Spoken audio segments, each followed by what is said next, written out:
Bonjour à toutes et à tous. Merci d'être venus nombreux à cette rencontre. Et puis aussi, je voudrais remercier mon ami Patrick Braouzek, président de Pleine Commune, pour pouvoir prolonger de cette façon-là la rencontre mondiale des pouvoirs locaux pour le droit à la ville par ce séminaire du Forum des autorités locales de périphérie. Mais je sais que ça lui tient à cœur puisqu'il était parmi les fondateurs de ce forum et puis que les liens sont très nombreux entre le FALP et le FAL, par exemple, à l'intérieur du mouvement municipaliste mondial et particulièrement à l'intérieur de CGLU.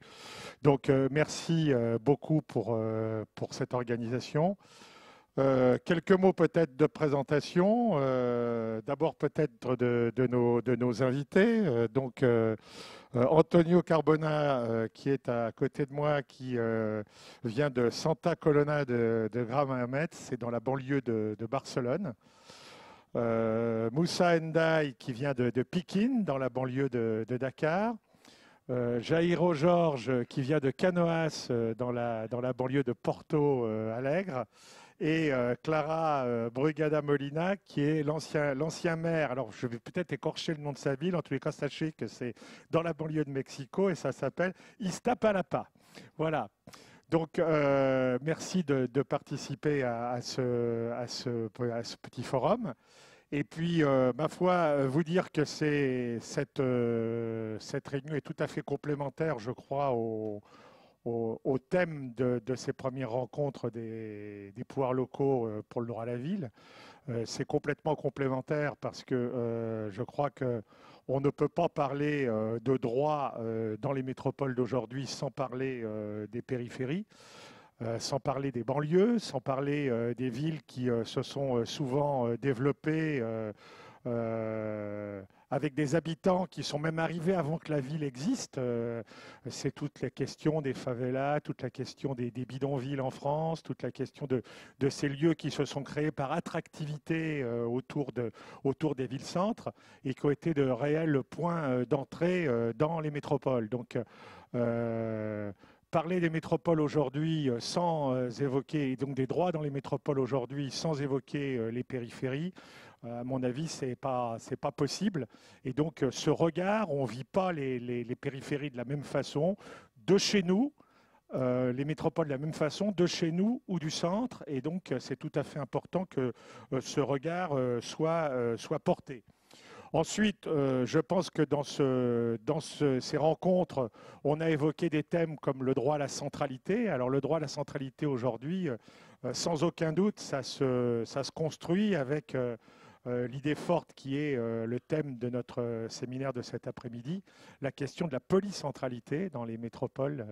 Il y a une nécessité de passer de cette vision de développement des métropoles par cercle concentrique à une vision sans doute beaucoup plus en relation avec les richesses qui se sont construites dans les banlieues et avec aussi l'inversion démographique qui s'est produite, puisque maintenant, dans l'essentiel des métropoles du monde, il y a plus d'habitants qui vivent en dehors du centre que dans le centre lui-même, ce qui pose évidemment des questions de droits démocratiques. Vous voyez que les droits reviennent souvent de façon tout à fait nouvelle. Ensuite, sans doute que vous avez qui ont été évoqués pendant ces 2 jours, la question des mobilités.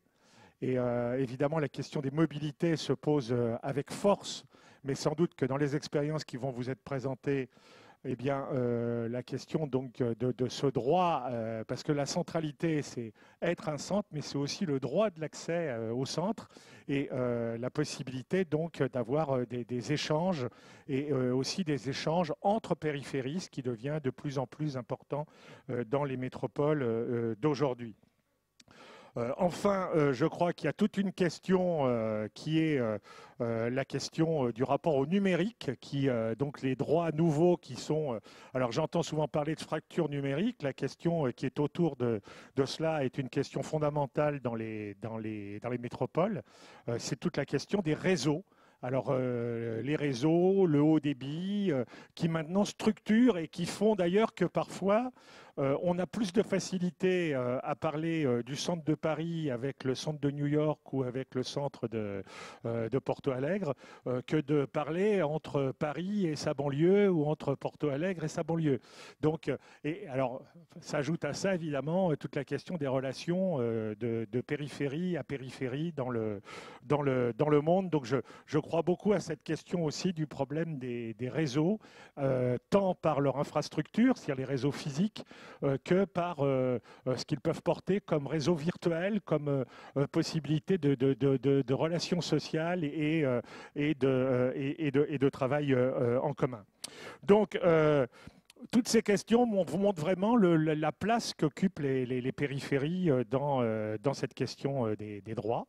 Et c'est pour ça qu'a été créé ce forum des autorités locales de périphérie que j'ai le plaisir de coordonner maintenant depuis presque une dizaine d'années, où on a grandi à partir de premiers temps forts. Alors comme vous êtes nombreux ici à connaître l'histoire du réseau, je ne vais pas vous la réciter par cœur, mais je vais vous donner quand même quelques dates clés pour aussi vous montrer comment les choses ont évolué. Deux premières rencontres à Nanterre autour de 2002-2006 sur les questions donc d'abord de démocratie participative et de périphérie, puis la création du forum à Nanterre qui ont été, je crois, les premiers temps où on a cherché à poser cette question de l'identité des périphéries dans ce monde de ville. Puis très vite, les choses se sont embrayées. Un deuxième forum à Retafe, dans la banlieue de Madrid, qui a donné naissance à une charte. Et je crois que c'est très important. On est passé un peu d'un cri de reconnaissance à des revendications, à des éléments qui permettent de structurer les rapports dans la métropole. Et surtout, on a été capable d'évoluer dans notre préoccupation en disant bien qu'on était pour quelque chose. On est pour des métropoles solidaires, pour des métropoles démocratiques, pour des métropoles qui soient soutenables, qui soient donc avec un développement durable. Et donc on a bien posé cette question. On n'est pas du tout dans une relation de confrontation avec les centres depuis le début, mais on l'a affirmé de manière forte au moment du forum de Retafe. Alors ensuite, dans le même temps d'ailleurs, s'est développée une reconnaissance au niveau international, puisque dès la création de CGLU, une commission, d'abord un groupe de travail ville de périphérie a été créé à l'intérieur de CGLU, et le réseau de cette façon-là pu incorporer le travail fait par CGLU, puis mise en place d'un groupe de travail, puis vous le verrez, de plus en plus de place de donner à ces commissions et à la possibilité de s'exprimer et de travailler en particulier dans la relation avec Métropolis, qui est l'association des grandes villes et qui nous a maintenant régulièrement invités à ces différents temps forts. Alors, après, je passe à l'histoire plus récente. D'abord, un moment, je crois, très très fort dans l'existence de notre réseau qui s'est passé à Pékin. C'est la rencontre internationale de Pékin l'année dernière, qui a été un temps très important pour que les villes d'Afrique incorporent notre réseau et qu'on puisse de cette façon-là prendre en considération des questions qu'on avait parfois complètement oubliée dans une première partie de notre travail, parce qu'elle n'était plus avec la même acuité présente dans nos villes, en particulier la question de l'eau. Je vous avouerai qu'au départ, on est très, très sceptique sur l'idée d'avoir une rencontre des villes de périphérie uniquement sur l'eau. Et puis on s'est aperçu que c'était un enjeu majeur et que de proche en proche, des villes brésiliennes, notre propre histoire nous a confrontés à cette question de l'eau, et non pas de la manière où on la traite d'habitude, c'est-à-dire à partir de l'eau potable ou à partir de l'assainissement, mais à partir des inondations et de la question de ces villes de périphérie qui sont souvent à côté de villes bourgeoises ou de villes coloniales ou de centres qui se sont créés finalement sur des collines. Et à côté des marécages et les gens qui sont venus s'entasser dans ces marécages, parfois oubliés pendant plusieurs années. Et puis d'un seul coup, une inondation qui surgit avec tous les drames que ça peut porter. Donc vraiment, les rencontres de Pikine ont été un temps très fort. D'abord par la présence massive de maires africains, mais c'était au moment du Forum social mondial, donc aussi de maires de différents autres pays du monde.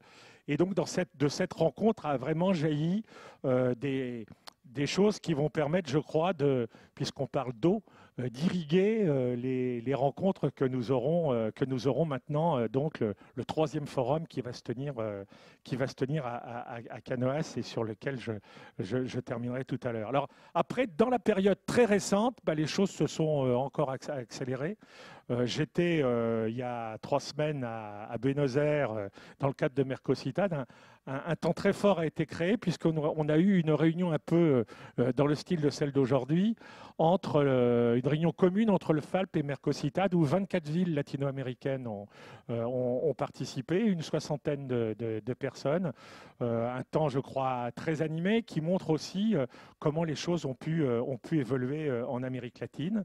Puis le Africité la semaine dernière et une nouvelle rencontre à Pikine où à nouveau on a posé, je crois que aussi la force du franc-parler du maire de Pikine qui a un petit peu nous a parlé du programme, en gros, nous a dit, bon, c'est bien le programme que vous proposez, là tout à l'heure, sans doute que Jairo en dira quelques mots, mais nous, vous savez, la question de l'eau, on y tient beaucoup, et si c'est un programme qui est réellement co-construit, eh bien, il faut que dans le programme, alors on est en train de le prendre en compte, on va traiter la question de l'eau avec force, puisque c'est un élément majeur qui a été traité à partir de ces rencontres. Donc, une évolution. J'avais le plaisir d'ailleurs à Buenos Aires de représenter CGLU auprès de Mercositad, ce qui était une première. Je crois que c'était intéressant pour Mercositad puisque pour l'instant le réseau n'est pas intégré bien que beaucoup de villes adhérentes de Mercositad soient fondatrices de CGLU. Il y a une organisation continentale qui est FLACMA, mais pour la première fois, CGLU était représenté au congrès de Mercositad. Ça, c'était très important. Et pour la première fois aussi, c'était le représentant des villes de banlieue qui représentait CGLU. Donc, vous voyez que les choses avancent, comme il faut. Donc voilà, prochaine étape, Canoas. Je ne vais pas en dévoiler plus parce que je pense que Jairo va pouvoir vous en dire quelques mots. Simplement vous dire aussi que je crois que ce qui est très important à partir de notre réseau, c'est tout le temps qu'on peut consacrer à ce travail commun quand on se rencontre, mais aussi par Internet, mais aussi tout ce qui a pu naître autour du réseau ou en parallèle du réseau. Patrick Brauzek n'a pas pu nous rejoindre encore, mais je crois qu'il en conviendrait tout à fait. Dans la création en France de Paris Métropole, par exemple, notre réseau n'est pas étranger au travail qui a été mené. Et il n'est pas étranger non plus au fait que Patrick soit en ce moment président de Paris Métropole, le travail qu'a fait notre réseau et cette volonté que le regard des périphéries soit beaucoup plus présent dans les métropoles. Mais également d'autres structures de ce type, alors certaines plus anciennes, je pense par exemple à Barcelone, où une structure métropolitaine entre les maires de Barcelone existe depuis longtemps, mais je pense où ils ont plus ressourcé et apporté aussi au réseau à partir de cette structure locale. Même chose dans la banlieue sud de Santiago du Chili, même chose, on en discutait à Buenos Aires avec la volonté des maires de banlieue de Buenos Aires d'essayer de travailler ensemble. Alors, à chaque fois, selon les configurations locales, parfois en commun avec les villes-centres, parfois seulement avec les villes de banlieue, mais petit à petit, eh bien, les choses se construisent aussi au niveau local et permettent d'avancer dans la place, dans la mise en œuvre d'une place importante pour ces villes de banlieue dans les métropoles. Donc voilà, moi, les éléments que je voulais vous donner. Je ne vais pas vous parler trop des expériences de Nanterre parce que j'en parle d'abord trop souvent. Et puis, je crois que beaucoup d'entre vous les connaissent. L'idée dans le panel de cet après-midi, c'est plutôt que chacun présente un petit peu sa métropole à partir du point de vue du point de vue qui nous intéresse, c'est-à-dire du point de vue de la banlieue, et puis que de cette façon-là, on puisse continuer de cheminer ensemble et aussi de préparer de la meilleure manière, par des rencontres décentralisées, la rencontre future du 3e forum de Canoas. Donc, ce que je vous propose, c'est de passer directement la parole à l'un d'entre vous. Alors, je dois dire qu'on ne m'a pas donné d'ordre et on ne vous a pas donné d'ordre. Donc, je propose peut-être que ça soit toi, Antonio, qui commence et puis qui nous explique un peu peut-être votre point de vue. Alors, Antonio. Pues muy buenas tardes y muchas gracias. La verdad es que esta mañana estábamos hablando de las ciudades y hablábamos pues, de los espacios, del derecho que tienen los ciudadanos al disfrute de las ciudades. La realidad metropolitana de Barcelona es una realidad pues similar a la que pueda tener París o similar a la que puedan tener otras ciudades, pero se hace absolutamente imprescindible tener que mancomunarse en muchos servicios. Bien lo decía el moderador, en Barcelona pues un montón de alcaldes se reúnen y crean pues algo importante como la gestión de los residuos. Tiene que haber fórmulas para que gestionen los residuos o la gestión del agua o la gestión del transporte. Y máximo cuando la mayoría de ciudades del área metropolitana pues en su día crecieron de una forma absolutamente desorbitada. En su día, pues hace 40 años, los que diseñaban las ciudades no pensaban, sobre todo en el extrarradio, en la metrópoli, no pensaban pues, que los ciudadanos tenían que tener unos servicios básicos como un servicio de transporte o escuelas o bibliotecas o centros sanitarios. Bien, pues todo esto que en su día no hicieron, poco a poco, todos los gobiernos, sobre todo, con la llegada de la democracia, todos los gobiernos han tenido que hacer un sobreesfuerzo para crear en todas estas ciudades metropolitanas todos los servicios que puede tener la propia ciudad de Barcelona. Se han creado servicios magníficos, ¿no? Tenemos una red de transporte pues que un montón de ciudades, varias o diferentes ciudades del área metropolitana pueden tener derecho a ese servicio. Pero vuelvo a insistir, todo eso ha sido con la llegada de gobiernos democráticos. En otros momentos no había esa posibilidad. Y además los alcaldes de las áreas metropolitanas han tenido que hacer un gran esfuerzo. Todos los ayuntamientos tienen diferente infraestructura, desde el propio pleno a las comisiones de gobierno o comisiones informativas. Pero la mayoría de alcaldes pues ya han generado otro tipo de proximidad y de confianza al ciudadano. Este otro tipo pues es irse directamente a todos los barrios y gestionar desde la alcaldía en los diferentes barrios de todo el área metropolitana. ¿Y por qué? Pues porque eso hace que la proximidad con el ciudadano, la administración municipal, tenga pues un absoluto conocimiento de cuáles son los problemas que pueda tener en cualquier momento cualquier barrio, cualquier ciudadano. Cuáles son los déficits que puedan tener, que seguramente desde los despachos de la alcaldía lo debe de conocer, pero es mucho más efectivo la proximidad, estar con ellos y ver in situ cuáles son los problemas. Lo digo por la propia experiencia y a veces además es reconfortante incluso, ¿no? Que cualquier ciudadano del área metropolitana pues pueda tener la decisión de dirigirse al alcalde o al regidor correspondiente y diga, pero oiga, ustedes no piensan en que todo lo que ustedes gestionan lo estamos pagando con nuestros impuestos en un dinero público y a veces pues se dan cosas tan insignificantes como tener las luces de un parque encendidas por la noche, cuando verdaderamente no es necesario y puede haber un ahorro importante. Bien, pues un ejemplo de los muchos ejemplos que se puedan hacer, pero hay claro una cosa,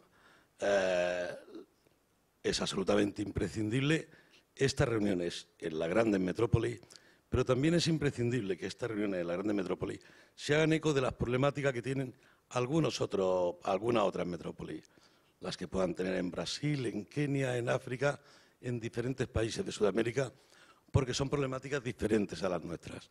Son ciudades también muy grandes donde hicieron lo mismo que hicieron en las nuestras, ¿no? No pensaron en esa posibilidad de que los ciudadanos, las personas, necesitan de unos determinados servicios. difícilmente, si no, y yo me alegro de que este encuentro mundial se hablen de estos temas, si no existe un principio de solidaridad, será muy difícil que estas ciudades puedan disponer de esos servicios. Esta mañana escuchaba atentamente a él y dije, oiga, mi principal problema es que me tengo que lavar con aguas residuales. Yo tengo que salir de aquí sí o sí. Ese es un problema. Y ese problema lo debemos de afrontar todos con esa solidaridad, con ese principio de solidaridad. Si no es así, será muy difícil. Por lo tanto, en esta conferencia, que la considero importantísima, yo espero que en las futuras conferencias se avance en este sentido y todos seamos un poco más solidarios y ayudemos a que esas grandes metrópolis pues puedan vivir las personas con las mejores garantías y con la mejor calidad de vida. Bien, alors on est resté en Europe là. Ce que je propose, c'est de passer par Gibraltar, de passer en Afrique et puis de voir un petit peu.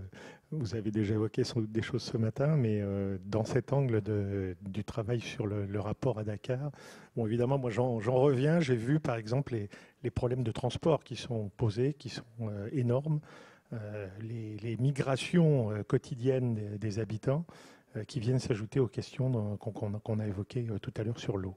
Donc Moussa. Merci. Vous savez, moi je suis toujours très content de prendre part à des rencontres de cette nature parce que ça nous permet toujours, en tant que spécificité, de bénéficier des expériences qui sont décrites ici, mais aussi de dire comment nous vivons les situations chez nous.